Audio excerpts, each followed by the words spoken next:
السلام علیکم ناظرین، کیا آپ جانتے ہیں کہ کچھ ایسے انسانوں کو طواف کعبہ کرتے دیکھا گیا جو مختلف جانوروں کی شکلوں کے تھے؟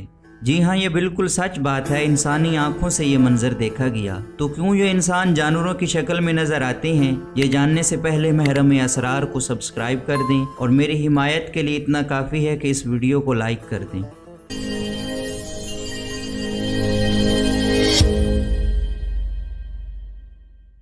روایات میں آیا ہے کہ بعض ائمہ اور ان کے شاگردوں نے بہت سارے حجاج کو مختلف جانوروں کی شکل میں دیکھا جو خانہ کعبہ کا طواف کر رہے تھے۔ ایک دن امام سجاد علیہ السلام اپنے شاگردوں کے ہمراہ خانہ کعبہ کا طواف کر رہے تھے۔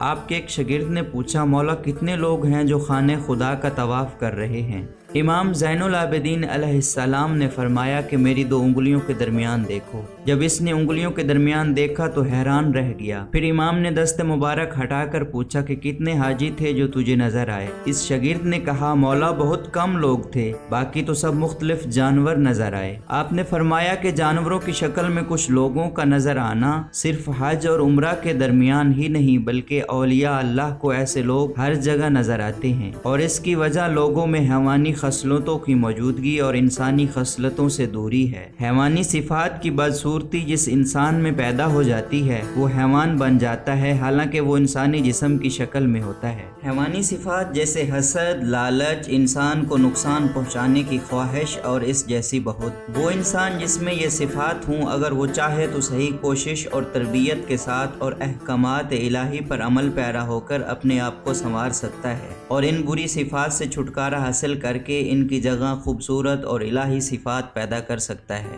حج اور عمرہ انسانی خود سازی اور تربیت میں گہرا کردار ادا کرتے ہیں۔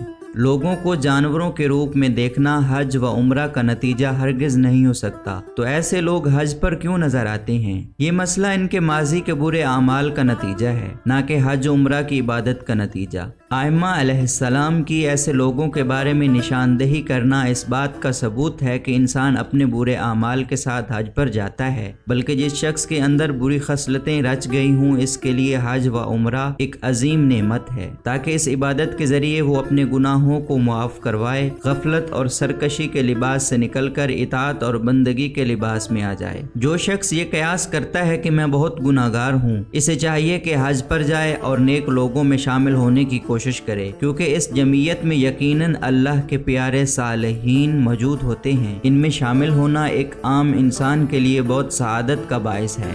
کچھ لوگ کہتے ہیں کہ حج کرنے کی بجائے نیک عمل کیا جائے تو وہ زیادہ فائدہ مند ہے۔ ہاں، ہر نیک کام اپنی جگہ مفید اور ضروری ہے، لیکن انسانی روح کو مادی زندگی کی غلاظتوں سے پاک کرنے کی ضرورت ہوتی ہے، اور اس میدان میں حج اور عمرہ کا بڑا اثر ہوتا ہے، جو کہ دیگر عبادات میں اتنا مؤثر نہیں ہے۔ البتہ انسان کو سچے مومنین کی ضروریات کا خیال رکھنا چاہیے، اور بعض حالات میں اس کا ثواب حج سے بھی زیادہ ہوتا ہے۔ آخر میں یہ ذکر کرنا ضروری ہے کہ ہر مسلمان پر جو حج کرنے کی استطاعت رکھتا ہے ایک بار فرض ہے۔